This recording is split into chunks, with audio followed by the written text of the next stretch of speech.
Hello, everyone, and good evening. It is Thursday evening of Monsoon Awareness Week. We've had a great week of discussing all the different threats of monsoon season, from heat to lightning to downburst winds. But tonight we're going to focus on flash flooding. And, I find it interesting that we talked about at the beginning of the week on Sunday how it looked like this week we were going to see all the threats from Monsoon Awareness Week during this week. It was kind of impressive. And sure enough, true to form, yesterday, even during the hangout, we had lightning at my house, and we were talking about lightning, and we had a lot of wind. So we were covering the downburst winds. I know we had some of those in parts of southern New Mexico yesterday. We had heat earlier in the week, and I think it was still pretty hot in parts of Arizona today. But today, the moisture started to come back in here, and I've been sitting in the other room closely monitoring for flash flooding. So it's very appropriate that today we're talking about flash flooding, because here today, tomorrow, and especially as we move into Saturday, we're going to see the threat for flash flooding begin to really ramp up. And today is the 14th, so officially, I guess we could say happy monsoon eve kind of thing, because tomorrow starts the monsoon. All right. So I want to go down the line here real quickly and introduce everybody. Also joining me on the call today is Mr. John Fawcett. He's the meteorologist in charge in El Paso. Thanks for joining us, John. Going on down the line, we got Glenn Lader. He is forecaster in the Tucson office. How are you doing, Glenn? Or you can just wait. Oh, very good. Very good. We got Dan Burke. He's WCM in beautiful Las Vegas. Hey. And then our special guest of the night, Mr. Craig McDougall, says you're with the. What's your position there at Clark County Flood Control District?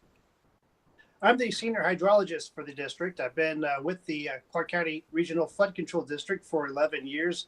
I have been in that position since I retired from the Air Force after being a meteorologist for 20 years. Very good. So you jumped over to the wet side from meteorology to hydrology. Exactly. Very good. All right. Well, I'm sure we will be plying you with many questions tonight.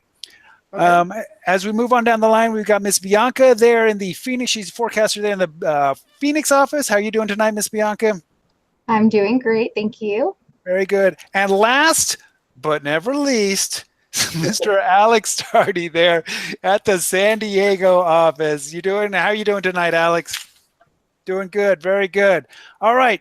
We are talking flash flooding, and one of the first things I want to show, kind of kick things off with, is this kind of graphic here, where we talked about it on Monday, how heat is an underrated killer, but guess what? Flash flooding ranks right up there. As a matter of fact, I think in the last year that these statistics were taken, flash flooding was the number one.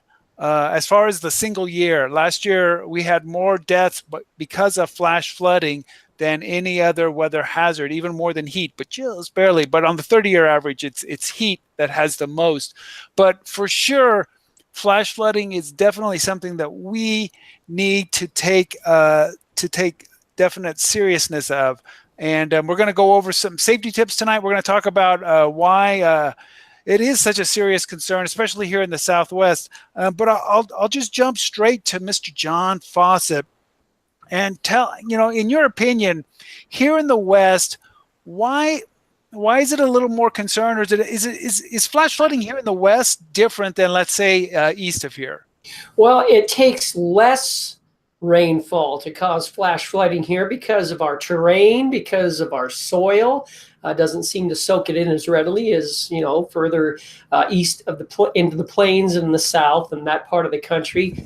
So that's one issue. And of course, because of the terrain and the sloping, the water can get going faster, more quickly. Those are a couple of reasons. And the other is the psychology of people thinking, well, we're out west, we don't get that much rain. We're not going to have flooding issues. So those are just a few things to throw out there. Sure. And let me jump over to Craig, because he's our resident hydrologist today. is there anything else you'd like to add, or kind of a different tack there as far as is kind of a different animal out here in the western part of the U.S.? Well, in an area that gets just over 4 inches of rain annually, the big problem is when all that rain decides to come out of the clouds all at once, and then it's got to flow someplace. Soil compactment is a big problem here, so it just takes a little bit of rainfall to get the ground saturated, and then after that, the rainfall just becomes runoff, and it's just going to flow to the lowest point it can find. And then, like John mentioned, we have so much topography that combined with the desert lack of vegetation, really kind of a 1-2 that helps us give us kind of enhanced flash flood risk. And I forgot, I got to load up Facebook here, so everyone just bear with me while I kind of load that up. But let me ask Glenn here, what's the difference? Because this is one of these things where we have actual different kind of scales of products. We have a watch and a warning. And I was wondering if you could kind of walk people through what the difference between a flash flood watch versus a flash flood warning is. Yeah, Tim. So basically, we have some delineation, like you mentioned, between watches and warnings. Watches are basically put out because we think the threat or possibility of an event that could produce flash flooding is there. Usually that would be anywhere probably from maybe 4 to 6 hours out to maybe even a day or two in advance if it looks like there's a pretty well-defined weather system coming into the area. More significant than that is, of course, a flash flood warning. And basically what that means is the flooding is ongoing or it's imminent.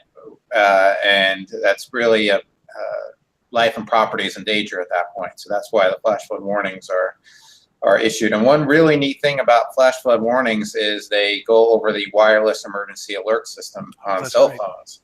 So if you happen to be in the area that is under the warning, as long as your wireless emergency alerts are turned on, your phone is going to send you, or you'll receive a text message or something very similar to a text message that will tell you that you're in the area with a flash flood warning, and to find out more information from the National Weather Service or local media. Very good. I forgot to mention the WIA messages. We had mentioned those briefly when we were talking about dust storm, but for sure the WIA message gets everyone's attention. It's one of the newer tools that we've worked in conjunction with the cell phone carriers.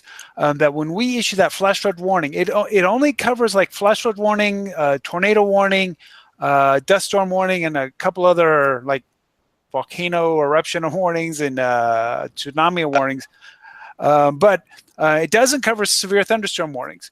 I know there's been some talk about doing those for higher end severe thunderstorm warnings, but I like it. Flash flood warnings, that gets everybody's attention because that's what can really cause problems real fast for people. But I did want to show, kind of playing off of what Glenn was talking about, the differences between the watch and the warning.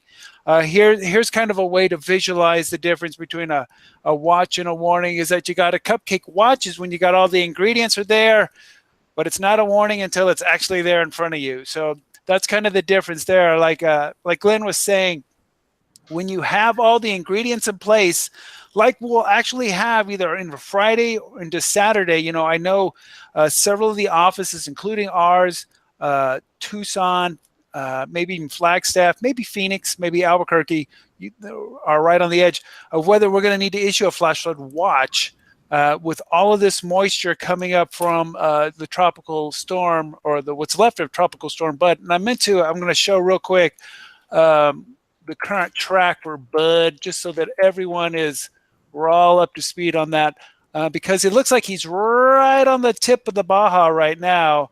And here's the current track for Bud.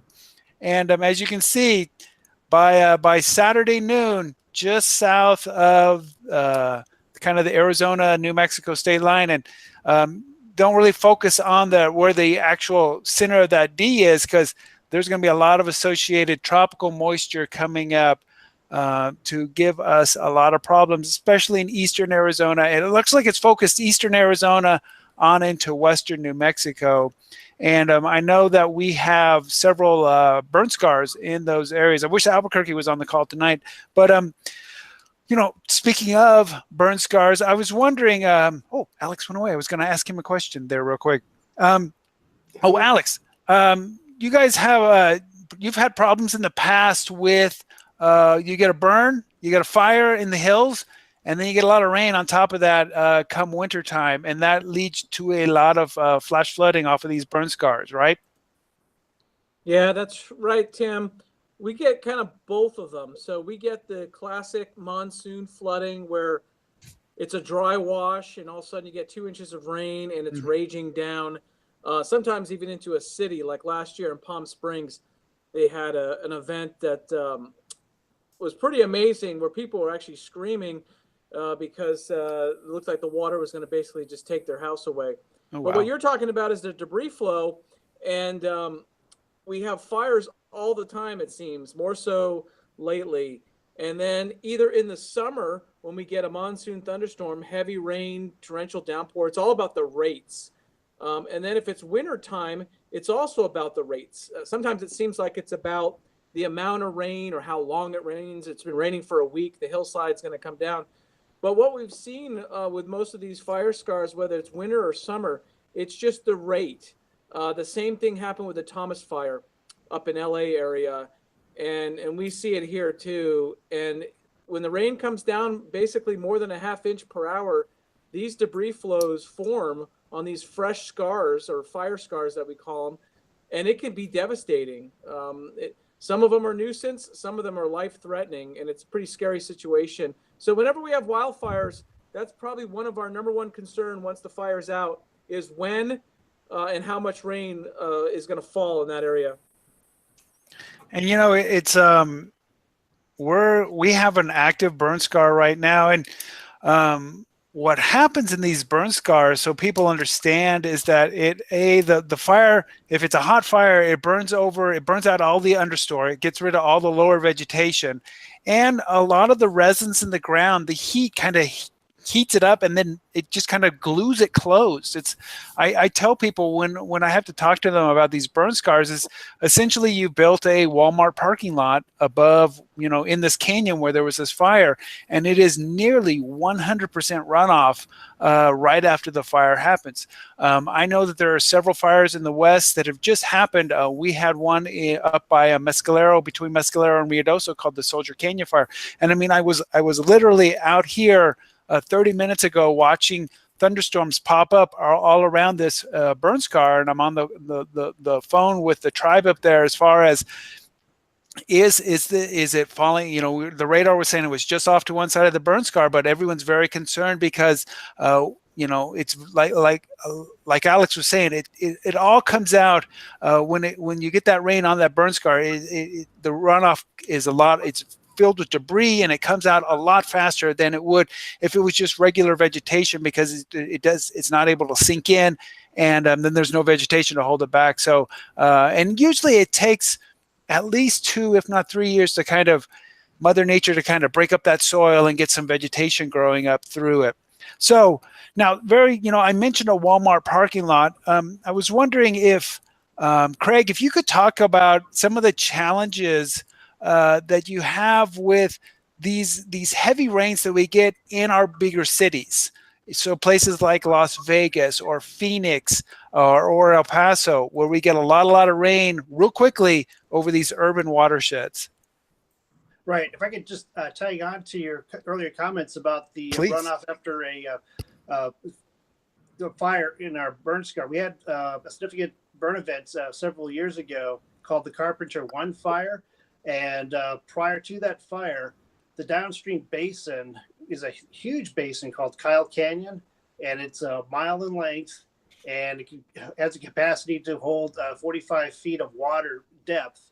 And right after that Carpenter 1 fire, the first heavy rainfall in the Kyle Canyon region caused a huge runoff event to occur. And what happened is the basin filled up with about 30 feet of water. That was the high water mark.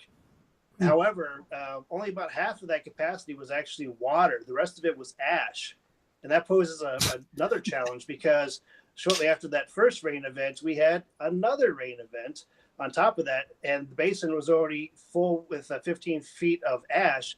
and then you have additional rainfall runoff into that basin.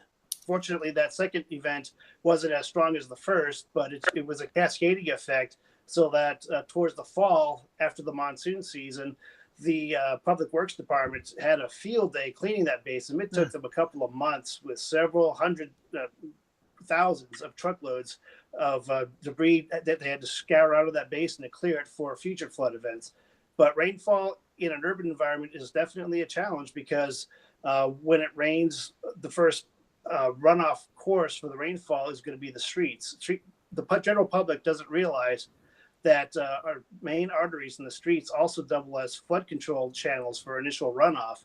And it's not until the runoff gets into the gutters that then eventually they get into the main channels that will allow the flow to move away from the urban areas. And in the case of Las Vegas, all flow winds up in Lake Mead eventually. So here's a video that I found online. I think this was from a couple years ago. Where you do? Could you walk us through just what we're seeing here, if you're familiar with this video? Maybe Dan, you could chime in too. Is this the 95 overtopping event? No, this is the Moapa flood in September of 2014. This is I-15. I recognize that now. Yes. Yep. Over in the Weiser Wash area, we have a network of gauges that was reporting heavy rainfall, probably the heaviest rainfall I've seen with the district. Several inches of rain. By that, a couple of gauges had 3.5 inches. One gauge exceeded 4 inches of rain. And remember, Las Vegas only gets just over 4 inches of rainfall annually. So we had our annual rainfall plus in this area, and the radar was suggesting even higher rainfall returns in between our gauges. We just weren't lucky enough to gauge the center of the runoff. And at the time, the Nevada Department of Transportation had a contract out to widen and improve the interstate. And not only did the flow wash away that work, it washed away the interstate. And you can see in the video, there's a minivan that got caught in the runoff, and it didn't go into the gully, but it came very close. Fortunately, as I recall, the driver and the occupants were rescued before the vehicle eventually was lost. But that just is a testimony to the power of nature in Southern Nevada and the Southwest in general. Wow. Wow. And like you said, I know that we're a little unique here in the Southwest, because I tell people, I grew up in Oklahoma, and, every street has a storm drain, and there's all kinds of water. But for a lot of the major cities, your streets are your storm drains. Your streets are how the water gets from the high ground to the low ground, whatever that is. And I know that around El Paso, and I'm sure this is the way it is in like Tucson and Vegas and Phoenix, that you've got catch basins all around the city, and the water is always trying to flow in that direction and trying to get in there. And if it just falls in the wrong place, and we've had problems that some of these catch basins where all these streets kind of funnel that water, it can get pretty deep and cause some concern. We've had cars swept into these basins and a lot of debris, and so definitely the Southwest is kind of a unique thing as far as how we have to handle things in the urban environment as far as the flooding goes. Hey Dan, do you guys have any slot canyons in your CWA, your area of responsibility? No, most of our area, we do have some in the very edge of our area, because we extend all the way through Mojave County, very close to Zion National Park. But fortunately for them, but most of the problems that are associated with slot canyons occur further north into Utah. Okay, so but could you talk maybe about some of the unique threats that those slot canyons do present to the hikers as they're in there? Sure. Slot canyons, as you may or may not know, they're very, very narrow canyons, and they're very beautiful. So a lot of people want to hike through them, and they do. But it's a very, very, very narrow channel, which means that it takes only a small amount of water to fill them up to depths of several feet, 20, 30 feet at times, even more. So yeah, we encourage people to make sure they're they check the forecast and make sure that they are out of the slide canyons before the rain starts falling. We had an incident a couple of years ago. This was in 2015, where we had we do one of our more narrow canyons, and it is right on the Utah border. We had an incident where we had a lot of rain in the morning, and this storm also went through Zion National Park. And we had another storm come by a couple hours later and dump 3 inches of rain in a very, very narrow canyon. And unfortunately, this was the cause of, we had 13 fatalities in our area, and there were another 7 fatalities in Zion National Park due to the same storm that went over the slide canyon. So, yeah, if you're a hiker, an outdoors person, and really like slide canyons, and there's a lot to like about them, they're very, very dangerous during any rainfall. Right, because it can, like you mentioned, the rain doesn't even have to happen right on top of you. It can be actually miles and miles away, and then it works its way down through the canyon. And you just got to be, that's the real trick there, is that, you have to be aware of the forecast and where the rain is falling in the headwaters for that canyon. That can definitely be some problems.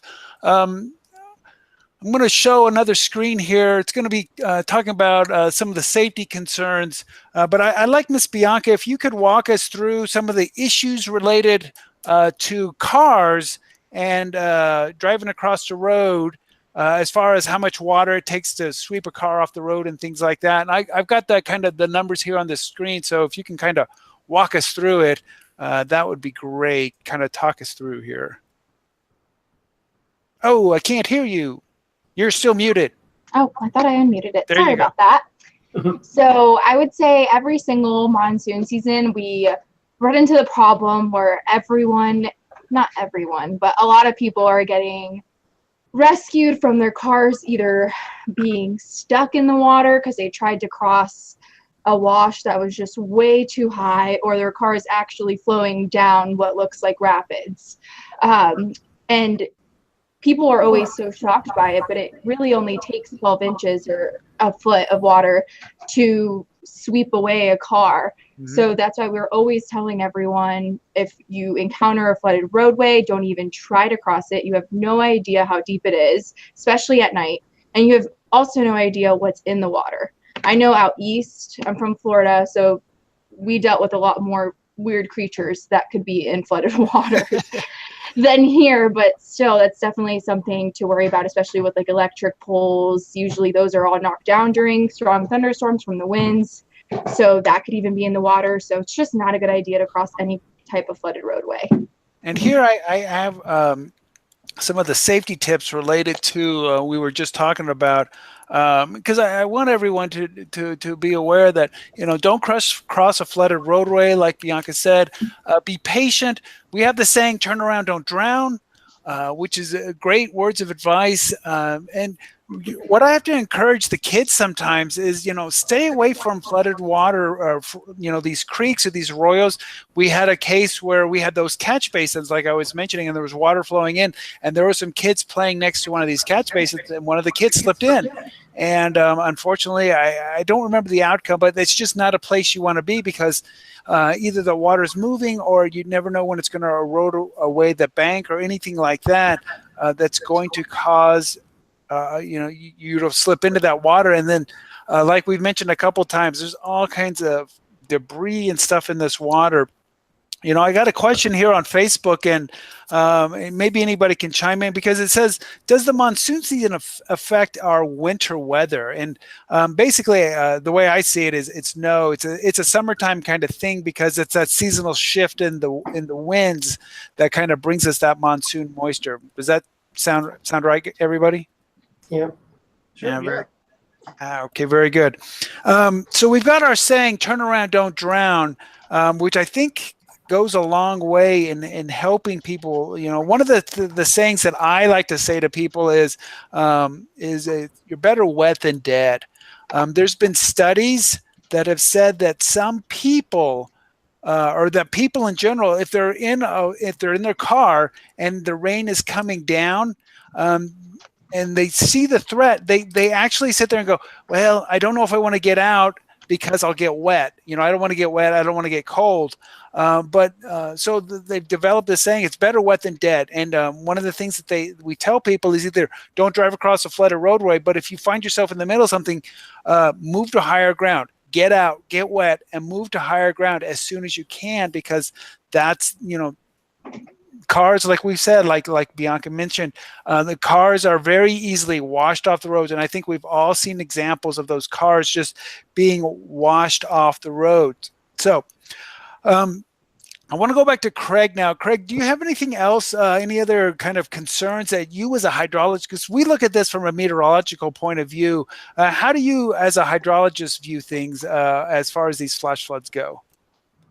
Well, when I forward flash flood warnings issued by your office to the various impacted entities, one of the things we do is tailor those products to different public works entities. For example, say if thunderstorms are rolling into the Las Vegas Valley from the south, I'll tailor the warnings so that our southern public works agencies are notified first, and then I'll let the folks in the center part of the valley know that, hey, you're not under the gun yet, but the storms are coming, and let the folks in the northern end of the valley know that this may not happen for another couple of hours, but it gives them enough lead time to watch the approaching weather. But at the same time, when I redisseminate those warnings and advisories, at the bottom of my email, I always include the phrase that you don't have to have rain at your location to have flash flooding.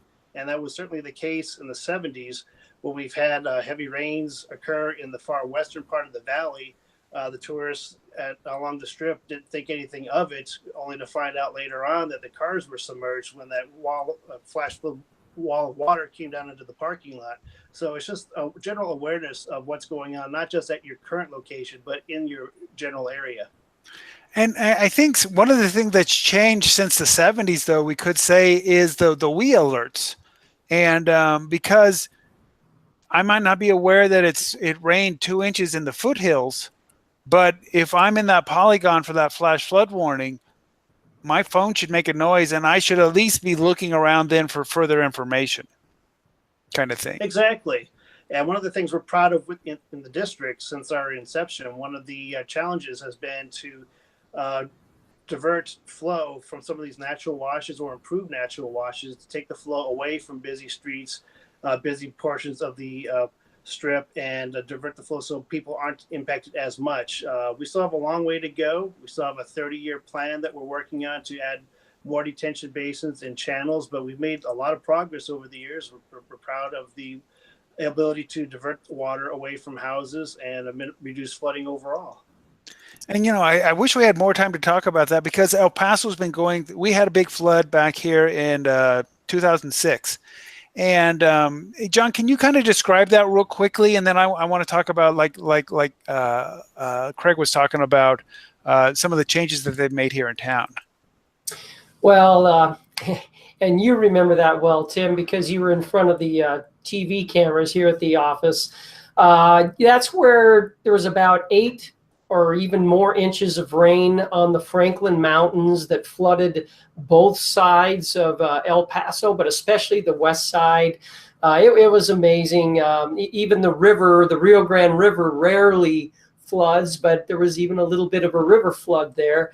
And that 8 to 10 inches of rain in one spot or two, you combine that with 3 to 4 inches area wide, it was, I think, $300 million in damage, probably our greatest costing natural disaster we've had here in El Paso. And one thing that almost happened, an earthen dam in the Juarez Mountains over in Juarez, Mexico, nearly gave away.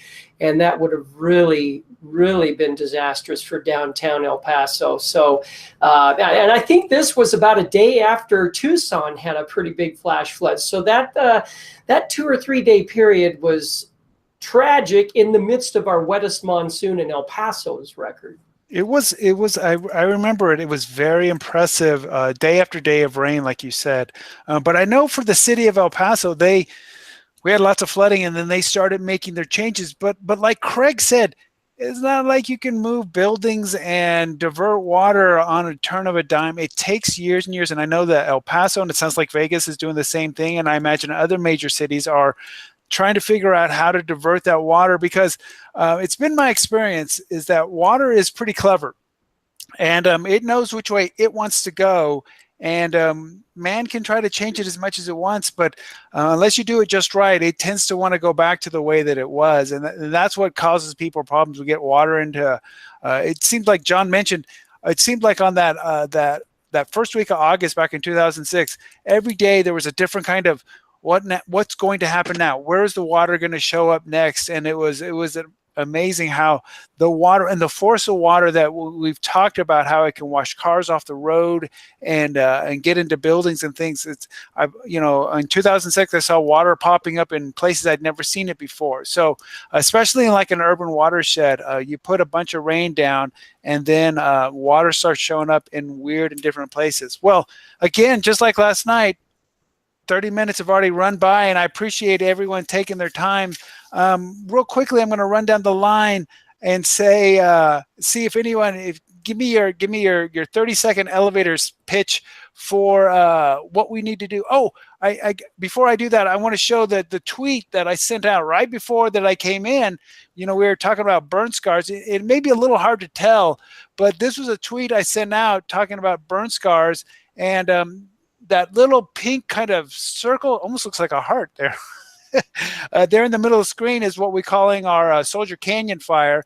And you can see we had thunderstorms to the south of it, to the east of it, very close to it. So that was something we're definitely watching. We mentioned that briefly about how these burn scars, the amount of rain falling on them to cause a flood is much, much less. And where it might take in the mountains inch to inch and a half of rain in 30 minutes, it's a quarter inch, half an inch of rain in 10 or 15 minutes that will cause a major debris flow coming down. So it's just something that we're already aware of, and we're already seeing. We're not even officially into monsoon season until midnight tonight, and we're already dealing with some of the effects of it. So real quickly, let's run down the line. Glenn, what's your one takeaway for tonight? Don't drive into flooded roads, or turn around, don't drown. Yeah, that's just really, when it comes to flash flooding, if you stay clear of, when driving, stay clear of flooded roads, places where you shouldn't be. It's just a much better decision. Definitely. And I tell the story, and we had one of our co-op observers who was driving down from Albuquerque to a little town south of Hillsboro. And she had already driven 2 hours, and she got within 5 minutes of her house, and the water was going across the road at such a level. She has to get through all these low water crossings on the way home, but there's one that she had to stop, and she had to backtrack an hour to go all the way around to get to her house, instead of coming in from the north, back around to the south. But she took our advice, turn around, don't drown, because you can never tell if the road's even there, how deep that water is. So excellent words of advice. Hey, Dan, what's your one takeaway from tonight? I would say if you live in an area that has a lot of flood channels, if the water is flowing towards you, it's flowing into those channels and going by. Most of the flood channels have fences and to keep people out of there, but we have children who like to play in the water when it's running, and if it's running fast, every year we have people who are swept away, and some are rescued, and unfortunately some aren't. So teach your kids, teach your teenagers, stay out of the water. It's really as dangerous as as it looks. And like Miss Bianca mentioned earlier, it takes to wash somebody off their feet takes even less. If it takes a foot or a foot and a half of moving water to move a car, it takes a lot even less to sweep somebody off their feet. So definitely a threat. Miss Bianca, what's your one takeaway for tonight? So maybe even like putting some of all the hazards together tonight. We've talked a lot about burn scars. And I know yesterday we had a pretty active day here in Arizona. I know Flagstaff's not on the call, but in their area, can't speak too much for them, but we do know that they had at least 4 to 6 fires that were ignited yesterday from lightning. And so just for the public to be like aware of where these burn scars are. I know here in our Phoenix area, we have a few that we're closely monitoring every single monsoon season because, like everyone said, it takes such a little amount of water to cause flooding. And there are some big cities and populations, like a lot of people living in these areas around the burn scars. So just to be aware of that is really important this monsoon season. Very good. Yeah, definitely. We were talking about here, we've been a couple years without a serious burn scar. So this year we're getting back into it. We have one in our area of responsibility. Like you mentioned, Albuquerque has like 3 or 4 brand new ones this year. So we started out with a very dry fire season, and that's caused these fires that have burned. And now, like Alex mentioned earlier, that as soon as the fire goes out, that's my mind goes immediately to, okay, now we have to start dealing with the threat of flash flooding because that runoff is just so much greater, so much faster from these burn scars. Mr. Alex, what's your one takeaway for tonight? Yeah, Tim, I think, and it was briefly mentioned already, but I think it can be said again. It doesn't have to be raining, or there doesn't have to be a burn scar in your neighborhood or in the area where you're hiking. We have a lot of hiking areas in the Anza Borrego Park and even some slot canyons. And sometimes the rains are a few miles upstream and the sun is out. And we've had vehicles that were parked. They're allowed to drive up there, and they were parked, and they found them a few days later, 2 miles down the road, completely destroyed. And in other cases, we've found logs and debris, huge logs from fires at 8,000 feet where it rained on top of that fire, and the logs made it down into Palm Springs. So it doesn't have to rain where you are to be a threat. So just be conscious of what the weather forecast is daily, especially if you're out hiking or recreating. Very good, very good. Mr. John, what's your takeaway for tonight? Well, something very closely related to what Alex just said is if you're driving in a rural area away from cell phone coverage so you don't get your alert, try to be aware of thunderstorms that may be over nearby mountains and you're under a blue sky because of the runoff and you have some arroyos you'll be driving through. Be aware of that because we used to show a series of pictures under blue sky. Thunderstorms were 30 miles away, and this guy took a series of pictures of a wall of water going across an arroyo that he was about to drive through. So that's another thing to keep in mind. Very good. And I'll leave our last word for the night from our hydrologic expert here, Mr. Craig, sir. Well, my takeaway would be when your local National Weather Service office issues a flash flood advisory or warning, there's many methods to receive that information. So when your morning forecast calls for strong thunderstorms and chance of flooding, choose your media option, whether it be the classic TV or radio spots or over multimedia. There's really no reason not to get informed when the weather turns and becomes hazardous. Just pay attention. Situational awareness is key to saving lives. Exactly. We issue the warnings, we put them out on our weather radios, we put them out on social media, and then we work closely with our partners in the broadcast media, whether it's radio or television, so that they can help us retransmit that information out to the public because they have the public, they've over the years, they've got just such a wider reach in public. So they are a great partnership that we have with the broadcast media as far as helping us get that life-saving message out to them. So I really appreciate that. Well, I want to thank everyone for joining us. We've gone a little over tonight, but I thank everyone for joining us. Thank you, everybody on YouTube, everybody who watched us on Facebook. I really appreciate you taking the time. Tomorrow is our last Monsoon Awareness Week Hangout. We're going to wrap things up. We're going to kind of cover everything, and who knows what's going to happen between now and then as far as our monsoon threats. It seems like every night we've had something going on. But I really want to appreciate everyone joining me, from Alex, Bianca, Craig, Dan, Glenn, and Mr. John, for joining us tonight on the call. I appreciate you watching tonight. And remember, have a great evening, but stay weather aware. All right. Bye-bye, everybody.